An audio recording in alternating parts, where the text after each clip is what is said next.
ನಂದವನವನು ಮೈ ಮರೆತು ಕುಣಿಯಬೇಕೆಂದು ಹಂಬಲಿಸುತ್ತಿದೆ ಎನ್ನ ಮನ. ಕುಹು ಕುಹು ಎಂದು ಕೂಗುವ ಕೂಗುವೆಂದು ತನ್ನ ಮಧುರ ಕಂಠದಿಂದ ಚಿಮ್ಮುತ್ತಿದೆ ಇಂಪಾದ ಸ್ವರಗಳನ್ನು. ಮರಗಳ ಮೇಲೆ ಕುಳಿತು ಮೈ ಮರೆತು ಮುದ್ದಾಡುತ್ತಿವೆ ತರತರದ ಪಕ್ಷಿಗಳು. ಆಹಾ, ಬೀಸುತ್ತಿರುವ ಈ ತಣ್ಣನೆ ಗಾಳಿಯಲ್ಲಿ ಸರಿಯಾಗಿ 5 ಗಂಟೆಗೆ ಬರುತ್ತೇನೆಂದು ಹೇಳಿದ ನನ್ನ ಪ್ರೀತಿಯ ಶ್ರುತಿ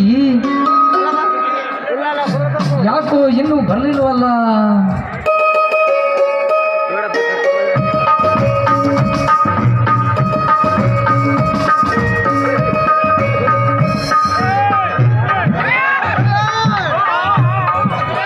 ಶ್ರುತಿ, ನನಗೆ ಗೊತ್ತಿತ್ತು ನೀನು ಇದೇ ರೀತಿ ಮಾಡ್ತೀಯ ಅಂತ. ಸಾರಿ ಪ್ರಕಾಶ್, ಬರೋದು ಸ್ವಲ್ಪ ತಡವಾಯಿತು. ಮನಸ್ಸಿಗೆ ಬೇಜಾರಿಲ್ಲ ತಾನೆ? ಬೇಜಾರು ಶ್ರುತಿ, ನಿನ್ನನ್ನು ಕಂಡ ಕ್ಷಣವೇ ಬೇಸರವೆಲ್ಲ ಮಾಯವಾಗಿ ಸಂತೋಷ ಹುಕ್ಕಿ ಆಕಾಶದಲ್ಲಿ ತೇಲಾಡಿದಷ್ಟು ಆನಂದವಾಯಿತು ಕಣೇ ಎನ್ನ ಮನ. ನನಗೂ ಕೂಡ ಅಷ್ಟೇ ಪ್ರಕಾಶ್. ಈ ನನ್ನ ಹೃದಯದಲ್ಲಿ ಮಲ್ಲಿಗೆ ಹೊರಡಿ ಆನಂದವಾಗಿ ಅರಳಬೇಕು ಅನ್ನುವುದೇ ನನ್ನ ಆಸೆ. ಹೌದು ಶ್ರುತಿ, ನನಗೂ ಕೂಡ ಒಂದು ಹೊಸ ಆಸೆ ಆಕಾಂಕ್ಷೆ ಮೂಡಿದೆ. ಹಗಲಿರುಳು ನಿನ್ನನ್ನು ಈ ಹೃದಯವೆಂಬ ಪುಟ್ಟ ಗೂಡಿನಲ್ಲಿ ಬಚ್ಚಿಟ್ಟು ಕಾಪಾಡಿಕೋ ಎಂದು ನನ್ನ ಮನಸ್ಸು ನುಡಿಯುವ ತಂತಿಯ ವೀಣೆಯಂತೆ ಮೀಟುತ್ತಿದೆ ಚಿನ್ನ. ನೋಡು ಪ್ರಕಾಶ್, ನನಗಂತೂ ತಂದೆ ತಾಯಿಯಾದ ತಬ್ಬಲಿ ಹೆಣ್ಣು, ಇರುವನು ಒಬ್ಬನೇ ನಿಜ. ಆದರೆ ತಬ್ಬಲಿಯಾದ ನಾನು ಮುಂದೆ ನನ್ನ ಜೀವನದ ಗತಿ ಏನಾಗಬಾರ್ದು. ಅದಕ್ಕಾಗಿ ನನ್ನ ಮುಂದಿನ ನಿರ್ಧಾರ. ಏನು ಶ್ರುತಿ, ನಿನ್ನ ಮುಂದಿನ ನಿರ್ಧಾರವೆಂದರೆ ಅದು ನಮ್ಮಿಬ್ಬರ ಮದುವೆ ವಿಚಾರ ತಾನೇ? ಹೌದು ಹೌದು ಪ್ರಕಾಶ್. ನೋಡು ಪ್ರಕಾಶ್, ಮನೆಯಲ್ಲಿ ನಿಮ್ಮ ಅಣ್ಣ ತಂಗಿ ಇದ್ದಾರೆ. ನಾಳೆ ನಮ್ಮಿಬ್ಬರ ಮದುವೆ ವಿಚಾರ ಏನಾದರೂ ಅವರಿಗೆ ಗೊತ್ತಾದರೆ ಆಗ ನನ್ನ ಗತಿ. ಹುಚ್ಚಿ, ನೀರನ್ನು ಬಿಟ್ಟು ಮೀನು ಇರಲು ಸಾಧ್ಯವೇ? ಗೂಡನ್ನು ಬಿಟ್ಟು ಹಕ್ಕಿ ಇರಲು ಸಾಧ್ಯವೇ? ಇಲ್ಲ, ಬಂಗಾರದಂತಹ ಗೊಂಬೆಯನ್ನು ಬಿಟ್ಟು ಬಿಡುವ ಮೂರ್ಖ ನಾನಲ್ಲ. ಶ್ರುತಿ, ನಿನ್ನ ಗುಣಗಳನ್ನು ಮೆಚ್ಚಿ ಪ್ರೀತಿ ಮಾಡಿದ ಯುವಕ ನಾನು. ದುಡ್ಡಿದ್ದ ಯುವಕರನ್ನ ಈ ಬಡ ಸ್ತ್ರೀಯರು ನಂಬೋದು ತುಂಬಾ ಕಷ್ಟ ಆಗುತ್ತೆ ಪತ್ರಕರ್ತರೆ. ಶ್ರುತಿ, ಆಡುತ್ತಿರುವ ಮಾತು ಸತ್ಯವಿದೆ. ಆದರೆ ಅಜ್ಞಾನದ ಶ್ರೀಮಂತರ ಸಾಲಿನಲ್ಲಿ ನಿಂತ ಪತ್ರಕರ್ತ ನಾನಲ್ಲ ಶ್ರುತಿ. ಹಾಗಾದ್ರೆ ನೀವು ನನ್ನದು ಮಾತನಾಡಿಸ್ಕೊಡ್ತೀರಾ? ಹಾಗೆ ಆಗಲಿ, ಅದೇನಂತ ಕೇಳು ಶ್ರುತಿ. ನೋಡಿ ಪ್ರಕಾಶ್, ನೀವು ನನ್ನನ್ನು ಮದುವೆ ಆಗಿ ನನ್ನ ಕೊರಳಿಗೆ ಮಾಂಗಲ್ಯವನ್ನು ಕಟ್ಟಿ ನಿಮ್ಮ ಮನೆ ತುಂಬಿಸ್ಕೊಳ್ಬೇಕು. ಆದಷ್ಟು ಬೇಗ ಈ ನನ್ನ ಮಾತನ್ನು ನಡೆಸ್ಕೊಡ್ತೀನಿ ಅಂತ ನನಗೆ ಮಾತು ಕೊಡಿ. ಆಗಲಿ ಶ್ರುತಿ, ಬಡತನದಲ್ಲಿ ಬೆಳೆದು ಸುಖ ದುಃಖಗಳನ್ನು ನೀರಿನಂತೆ ಕುಡಿದಿರುವವಳು ನೀನಾಗಿರುವಾಗ ನೀನೇ ನನ್ನ ಮನೆ ಬೆಳಗುವ ಶ್ರೀ ಗೌರಿಯಾಗಬೇಕೆನ್ನುವುದೇ ನನ್ನ ಬಯಕೆ. ಪ್ರಕಾಶ್, ನನ್ನ ಆಸೆ ಕೂಡ ಇದೇ ಆಗಿದೆ, ನನ್ನ ಕನಸು ಇದೆ. ಯಾಕೆಂದ್ರೆ ನಿಮ್ಮ ಮನೆ ಬೆಳಗುವ ಜ್ಯೋತಿ ಆಗಬೇಕನ್ನೋದೇ ನನ್ನ ಬಹಳ ದಿನದ ಕನಸು. ಶ್ರುತಿ, ನೀನು ಕಂಡ ಕನಸು ನೆನಸಾಗುವುದು ಖಂಡಿತ. ಆದರೆ ಯಾಕೆ ಪ್ರಕಾಶ್, ಯಾಕೆ ಆದರೆ ಎಂಬ ಮಾತು ನಿಮ್ಮ ಬಾಯಿಂದ ಬರ್ತಾ ಇದೆಯಲ್ಲ?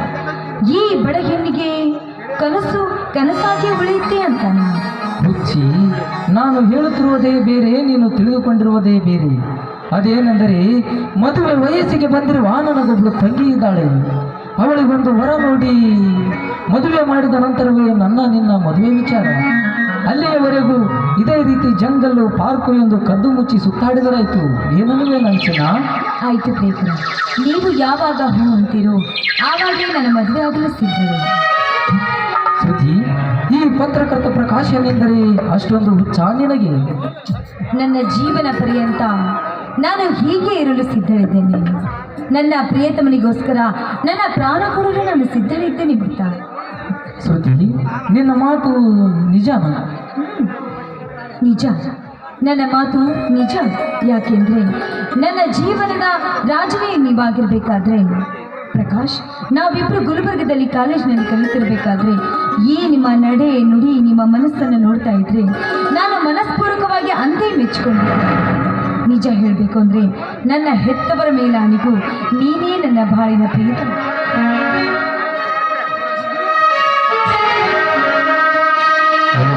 ನೀನಗಳ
ಮತ್ತೆ ನಿಮ್ಮ ಭೇಟಿ ಮತ್ತೆ ನಾಳೆ ಸಾಯಂಕಾಲ ನಿಮ್ಗೋಸ್ಕರ ಬರ್ತೀನಿ. ಆಯ್ತು.